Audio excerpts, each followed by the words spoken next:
Hi yours, this is Praveen. Welcome back our YouTube channel. ఈ వీడియోలో మనం తిరుపతి నుంచి కరీంనగర్ వెళ్లే train number 12761 Karimnagar super fast express train యొక్క పూర్తి వివరాలు తెలుసుకుందాము. ఈ ట్రైన్ వారంలో 2 రోజులు మాత్రమే అవైలబుల్ గా ఉంటుంది. ఈ ట్రైన్ వారంలో అంటే ప్రతి బుధ మరియు శనివారాల్లో మాత్రమే అవైలబుల్ గా ఉంటుంది. ఈ ట్రైన్ ప్రతి బుధ మరియు శనివారాలలో రాత్రి 7:45 తిరుపతి రైల్వే స్టేషన్ లో అవైలబుల్ గా ఉంటుంది.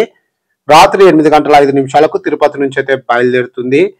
ఈ train via Renigunta junction, Srikalahasti, Vijayawada junction, Madhira, Khammam, Mahabubabad, Warangal, Jammikunta, Peddapalli junction మీదుగా కరీంనగర్ కి అయితే చేరుకుంటుంది.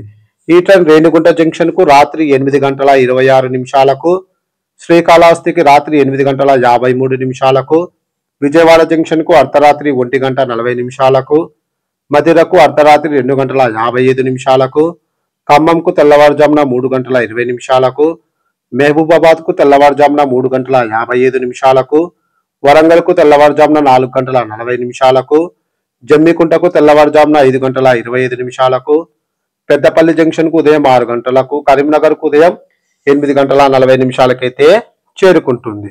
ఈ ట్రైన్ శ్రీకాళహస్తి నుంచి విజయవాడకు సుమారుగా 354 కిలోమీటర్లు అయితే నాన్ స్టాప్ గా అయితే ప్రయాణిస్తుంది. తిరుపతి నుంచి కరీంనగర్ కు సుమారుగా 711 కిలోమీటర్ల దూరం ఉంటుంది. తిరుపతి నుంచి కరీంనగర్ కు టోటల్ జర్నీ అవర్స్ 12:35. తిరుపతి నుంచి కరీంనగర్ కు ట్రైన్ ఫేర్ స్లీపర్ అయితే 440 రూపాయలు, థర్డ్ క్లాస్ ఏసీలో ట్రావెల్ చేస్తే 1130 రూపాయలు, సెకండ్ క్లాస్ ఏసీలో ట్రావెల్ చేస్తే 1580 రూపాయలు, జనరల్ లో ట్రావెల్ చేస్తే 230 రూపాయలు అయితే అవుతుంది. ప్రజెంట్ ఈ ట్రైన్ అయితే by weekly super fast express అయితే నడుస్తుంది. నా అభిప్రాయం ప్రకారం ఈ ట్రైన్ ప్రతిరోజు నడిపితే తిరుపతి వెళ్లే భక్తులకు ఎంతో ఉపయోగకరం కరీంనగర్ నుంచి. ఎందుకంటే కరీంనగర్ నుంచి మనం తిరుపతి వెళ్ళాలంటే కూడా ఒకే ఒక బస్ అయితే అవైలబుల్ గా ఉంది. అది జగిత్యాల నుంచి తిరుపతి వెళ్లే బస్సే. మిగిలిన బస్సెస్ మనకు అవైలబుల్ గా అయితే ఏవీ లేవు.